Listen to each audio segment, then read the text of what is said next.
Gracias a los dos, y voy a hablar en inglés porque Steven entiende inglés. Y bueno, emocionada de formar parte del Impact Forum de este año. Todos los años ha sido increíble, pero lo de este año es que no es normal. Enhorabuenísima. Y esto del movimiento que decía Xavi, que se demuestra andando y estamos andando cada vez más lejos. Bueno, welcome, Steven. How are you? Thank you, Maria. I think I understand a little bit of the introduction, but not entirely. So yeah, thanks for having me today.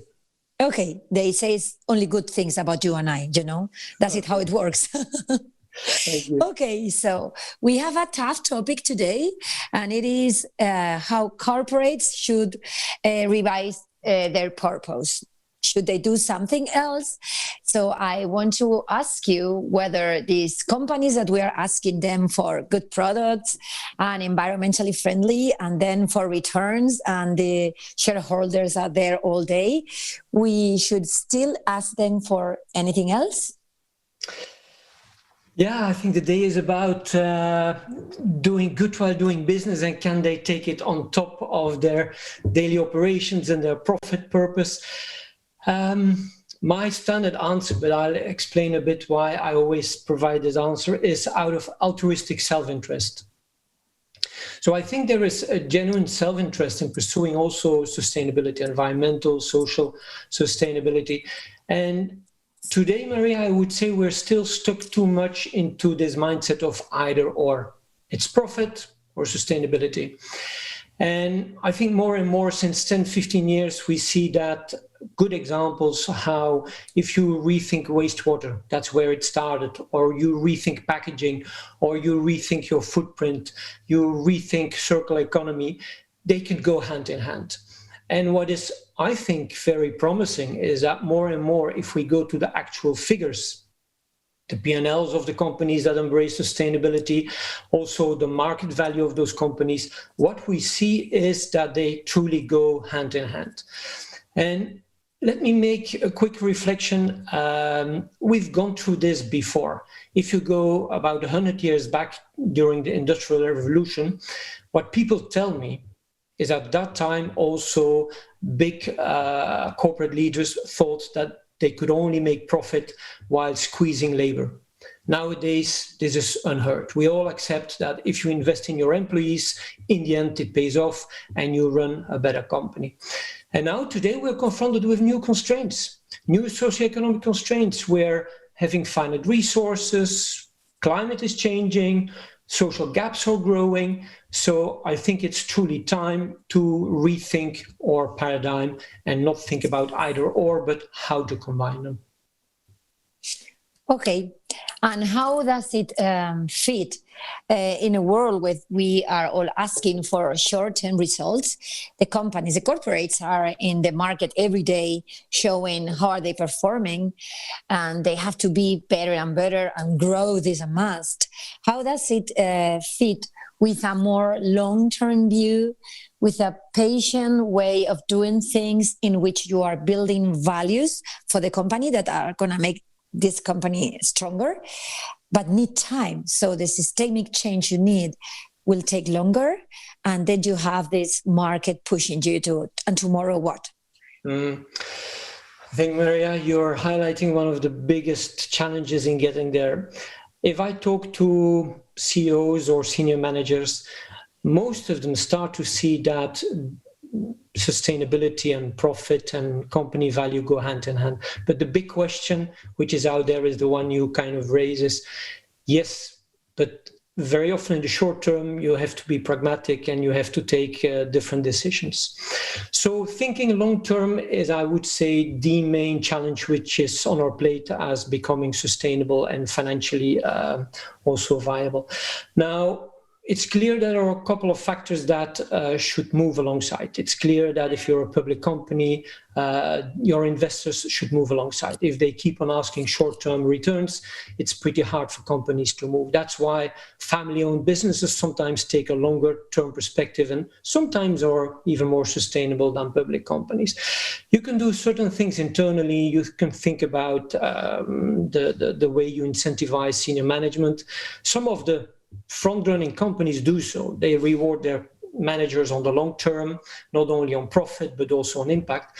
But if you analyze some of those front-running companies that kind of succeed in blending sustainability and good financial performance, they tap into a third dimension. And this third dimension is very often, I would say, overlooked and undervalued.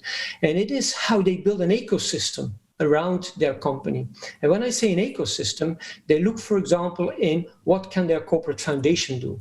What can their corporate impact fund do? What can a corporate social accelerator do? Because addressing social challenges, addressing environmental challenges is a long-term and very complex endeavor. And corporate foundations, for example, they have grants at hand or impact money at hand. And grants and impact money, by definition, is long-term, is bold. We can lose some of that money, and is patient. And long-term, risk-tolerant, patient capital can provide money to explore social innovations, very early stage, still very risky, a little bit out of the comfort zone of the company. They can build infrastructure, they can create a kind of setting where the company can explore further innovations. And a very important factor is that those corporate foundations and their corporate impact funds, they can, in a non-competitive setting, team up with other corporate foundations, with other NGOs, with other main actors, and can also therefore incline scale and being a catalyst. That's so good. And all this about the third dimension, I think that that's the thing that makes us difficult to see, because we can see things in an XI graph, but whenever we introduce something like ecosystem or system change, it is difficult to us to imagine how this will evolve. So, and this teaming up with others, I think is in the base of all the social impact on the base of what we do. And it is very difficult. I thought at the beginning that it was difficult in Spain. I see it's difficult everywhere. So the more we do it, the better for all of us. Okay, but I really want to hear from you that have been in the arena of the impact investing since the very beginning in Europe, and that you have been working with many corporations and corporate foundations in impact investing. If you can tell us some success stories that could enlighten our corporations here in Spain and all around the world. This Impact Forum is being listened and seen by people in Latin America, in the States, in all of Europe. So these good examples, these stories that make warmth to us and that could enlighten. Yes, yeah. You were telling me when we're chatting around is don't give Spanish examples, because we all know that we know the Repsols of the world. They're doing great stuff, and for sure, absolutely, they're doing great stuff. But I'll not tap into that.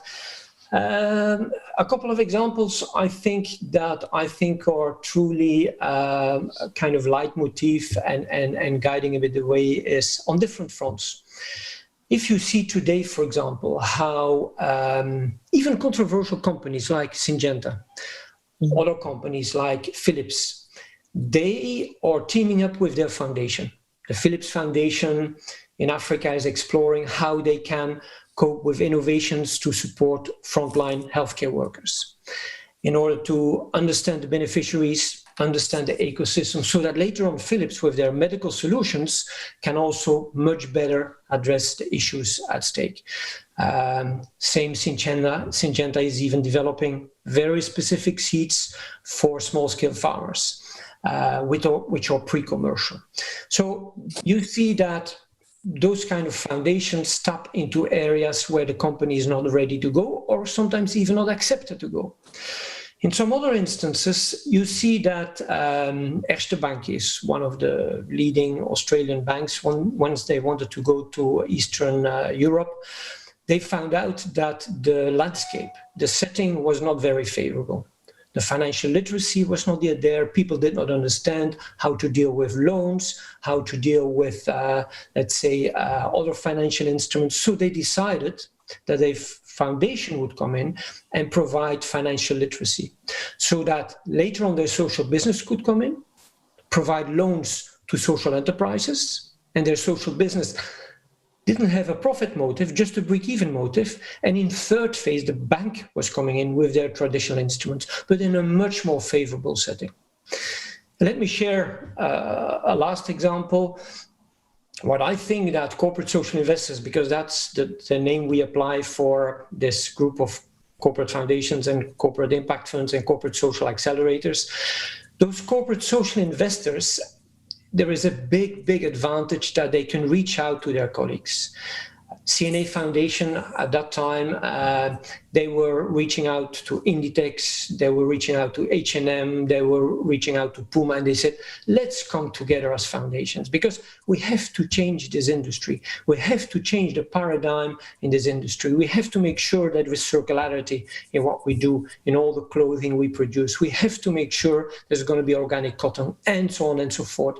And as a group, they are able to move the needle in an industry. And so they really catalyze systemic change. That's something which is far more difficult for the corporation to do because, as you say, they have to deliver every quarter, every month, every year their bottom line. Yeah, I would like to ask you a little bit about IKEA, because I understand that this business, their margin, the return on investment is very small. And even though this is like this, they have a big foundation that is also doing all these corporate social investments, no? Yeah. Well, Ikea Foundation, I've been talking to them for many years now, and it's a shareholder foundation, so they get the money from the company, and with the foundation, they invest in socio-economic livelihood and into circular economy. So the first thing they did a couple of years ago when they redefined their strategy is also target areas, ecosystems where their company is active. Not directly linked to the value chain of the company, but acting in the same space. And very recently, just 1 year ago, Asa, one of the senior leaders of IKEA, also started to define IKEA social entrepreneurs because they could see that the corporate foundation should stay at arm's length from the company for many good reasons, constraints like tax, like focus, like long-term thinking, and so on. So in order to overcome those constraints, they also incubated IKEA social entrepreneurs that from an impact perspective can start to work together with people in the value chain, preserving this impact dimension, but coming closer to the IKEA daily business. And so you see that what we call different incubations of different corporate social investment structures complement the picture that next to the corporation, they can strive for a more holistic purpose. Yeah, we only have 2 minutes, and I would like you to ask you, how is EVPA helping foundations and social investors to achieve their goals? Why it's so good to be part of EVPA? Because all this knowledge is in there. Oh. But these plans I know you have to help us. Yeah. Well, yeah, 2 minutes. We started 4 or 5 years ago because we had that idea, and we got so much support because we started a platform, especially for corporate social investors, where more than 70 plus corporate social investors, corporate foundations in Europe come together to talk to their peers, to learn, to act together, to do applied research, to progress on exactly what we're exploring, Maria. For those who are interested, we published a paper half a year ago in the Stanford Social Innovation Review to structure this space because we're still on a learning path. And the learning we're on right now is how indeed those different players like IKEA, the corporate foundation, corporate impact fund like Repsol, the corporate social accelerator, and so on, they could complement each other, complement the company, and all together move forward this needle towards more purpose while also taking care of the financial sustainability of the company. And on the 3rd and the 4th of December, once a year, we have our main activity like this great Impact Fest. We have another one. It's the main one in Europe. And on 3rd and 4th of December, we have our one also as a virtual one this year. So I would say, come and join and discuss and learn together with us. Okay, I think we still have 1 more minute. So I will just want to make a call to action for corporate foundation to team up with corporation, and for all of them to join the EVPA, because there is where the knowledge is. It's a pretty new thing that we're dealing with. And I guess that if we have a secure environment in which we can share of knowledge or successes and or failures mainly, like the EVPA, this is the way for us to learn faster. And as an African proverb always say, if you want to go far, go along. Fast, go along. But if you want to go far, go together. So I think inside the EVPA, we're going together for an even bigger goal, that we can build joining forces with corporate foundations and also corporations. I don't know whether you want to add anything else. We still have time. I can only share, Maria, those that joined our convening in Munich last year. Many of them tagged it as one of the most vibrant, fast-learning, energizing conference. Of course, it's not going to be physical, but that's due to the fact, to the people that joined. There's so much energy, so much kind of active participation in this group that so far, and it will change, so far, we're going quite fast and we go quite far. So let's also kind of break this paradigm and let's see how we can move together.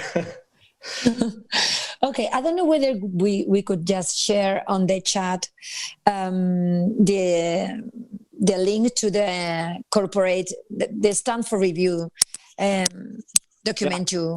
Yeah, I think we can do. Some of our people are in the call, and if I could ask indeed whether Sophie could provide the link to the article. It's open source, you all can read it, and also to the event. So people that would be interested, please come and join us and reach out for further discussion. Okay, I think I'm listening to the music now, so we're probably done. Thank you very much. And we keep on moving. Thank you, Maria. Thanks for providing this. Bye. Goodbye. Bye. Take care.